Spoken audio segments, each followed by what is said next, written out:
Well, today's threat assessment is how a continued lack of transparency from, in this case, the White House, has resulted in you and I and the public at large becoming largely uninformed or oftentimes even misinformed. Who's the main culprit behind all this? Well, our favorite press secretary, of course. Well, I'm just not going to get into it from here. I'm just not. I'm not going to get into tit for tat on this. I'm just not going to. I'm not going to get into specifics of the negotiation. Absolutely delightful, isn't she? Now, look, as a former Trump administration employee, I do understand that Karine Jean-Pierre has to, she has a difficult job. It's fair. There is a certain level of discretion which comes with her duties. But having said that, KJP seems to be taking those provisions to the extremes. Not only does she repeatedly dismiss reporters' questions, especially if they dare to attempt to ask a follow-up question, but she'll often speak in generalities and seldom, if ever, offers any examples that stand up to what she's talking about. She's always saying the wonderful things President Biden has done for this country. No examples.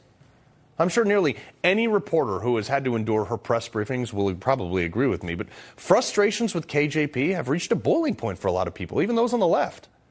And she's being called out for her lack of preparations and also her transparency. And again, I don't wish her job upon any, well, actually, I take that back. I would love to have that job in a Republican administration. But of course, this is the end result of all this. Reporters don't get the answers they're seeking, and thus neither do those that are paid to inform we the people. Well, joining us now, Florida Congressman Matt Gaetz, who also moonlights as a guest host here on Newsmax. Congressman, I look at this, and you're actually one of the guys who's fought for information to flow freely from this administration, and honestly, all administration. How does she get away with doing such a bad job?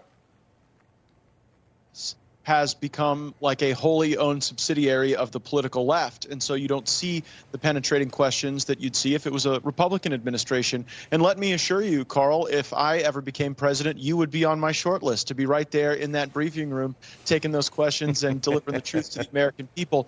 But what this is really the grass top for is a very ugly and rooted system where the Biden administration has blocked our access to information regarding the compromise that may exist of the first family. And as troubling as that, the willingness of elements of our own national security apparatus to engage in election interference and then cover-ups for criminal activity. Oh, the bigger thing, too, is the absolute disdain she has for anybody who asks a question. The hubris she carries when she stands up there and says, oh, the FBI, nothing to see here. There is something to see here. You've been on the forefront of it.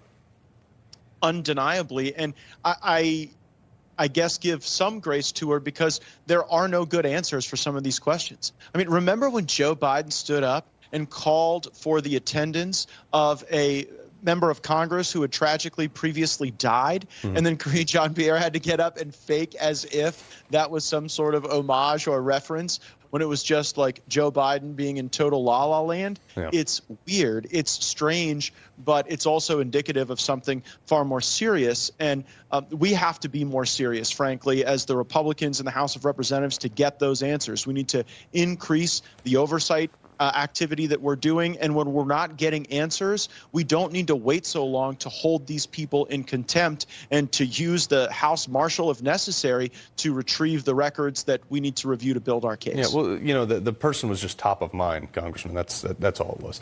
But last question. I got about 30 seconds left. Look, you're seeing what's going on right now with a potential another White House employee coming down and rolling over and granted immunity. What do you take of this whole situation? Which situation is that? To charge President Trump. Oh, that is obviously a weaponization of our justice system. And I mean, it's so obvious. Look at all these other presidents who had stuff in their house. Joe Biden has had classified documents at his place since 1974. And as Donald Trump is engaged in some real-time dispute with the archivist, they're going to turn us into a third-world country over that? Does anyone even take this stuff at face value? The only reason they're coming after Trump is because he is winning and because he is running again and he is seeking to deliver us back to the great successes that this country deserves. Such a joke. Congressman Matt Gaetz, we appreciate your time, sir. Thanks, Carl. Good seeing you, friend. All right.